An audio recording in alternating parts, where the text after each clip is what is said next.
আমাদের অন্তর্বর্তী সরকারের প্রধান ডক্টর ইউনূস সাহেব উনি সময় উপযোগী ভাষণ দিয়েছেন এবং দেশকে একটি ক্রান্তিলগ্ন থেকে উনি উদ্ধার করেছেন। উনি ছুটি করেছেন গুরুত্বপূর্ণ প্রশ্নটি নিশ্চয়ই আপনারা অবগত আছেন। গত পরশুদিন আমাদের অন্তর্বর্তী সরকারের প্রধান ডক্টর ইউনূস সাহেব উনি সময় উপযোগী ভাষণ দিয়েছেন এবং দেশকে একটি ক্রান্তিলগ্ন থেকে উনি উদ্ধার করেছেন। উনি যে সমস্যা ছিল সেই সমস্যার সমাধান করে দিয়েছেন এবং গণভোট এবং জাতীয় নির্বাচন আগামী ফেব্রুয়ারিতে হবে উনি স্পষ্ট বার্তা দিয়েছেন। আমরা ওনাকে এই সভা থেকে আজকের এই সমাবেশ থেকে আমরা ওনাকে অভিনন্দন ও শুভেচ্ছা জানাই। ইনশাআল্লাহ ব্যাগ কেটে গিয়েছে, আগামী ফেব্রুয়ারিতেই জাতীয় নির্বাচন হবে, এর কোনো ব্যর্থ ঘটবে না। আজকে যারা পিআর বলছিল, যারা গণভোট করছিল, তারা যদি এই ইউনূস সরকারের ডক্টর ইউনূস সরকারের যে প্রস্তাব তারা যদি সঠিক পথে না আসে এখনো, তারা জনগণ তাদেরকে প্রত্যাখ্যান করবে, জনগণ তাকে লুফে নেবে না। তাই আমি আপনাদের মাধ্যমে সেই নেতৃবৃন্দকে অনুরোধ করব, আপনারা আসুন, দেশটাকে একটু ভালো অবস্থায় নিয়ে আসি। দেশের যে অবস্থা, মানুষের অর্থনৈতিক অবস্থা খুব খারাপ, ব্যবসা নাই, বাণিজ্য নাই, মানুষ খুব কষ্টে আছে। সেদিক দিকে তাকিয়ে আমরা বাংলাদেশের দিকে তাকিয়ে বাংলাদেশ কীভাবে আগামীতে ভালো চলবে, কীভাবে জাতীয় সংসদে ভালো লোক আসবে, ভালো নমিনেশন দেওয়া হবে, সেই দিকে আপনারা কথা বলুন।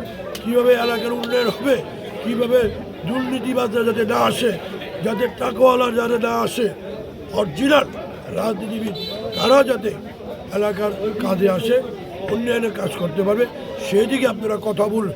সবাই মিলে বাংলাদেশ থেকে আমরা গর্ব, আমার দেশটা আমাদেরকেই এই দেশটা সামনে দিকে নিয়ে যেতে হবে।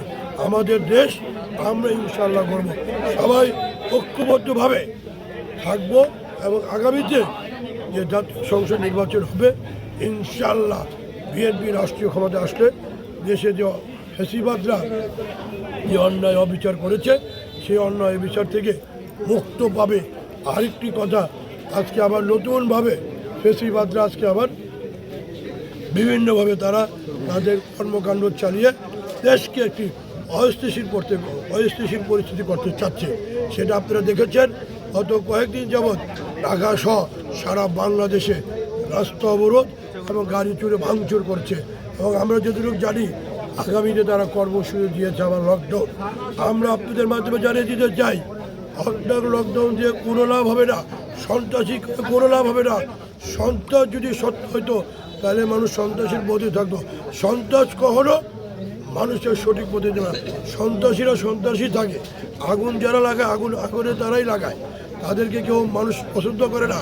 মানুষ চায় এদেশে এখন ভোট দেওয়ার জন্য সবাই অধীর আগ্রহে বসে আছে, কারণ 16 বৎসর মানুষ কিন্তু ভোট দিতে পারেনি, মানুষ খুব অশান্তিতে আছে।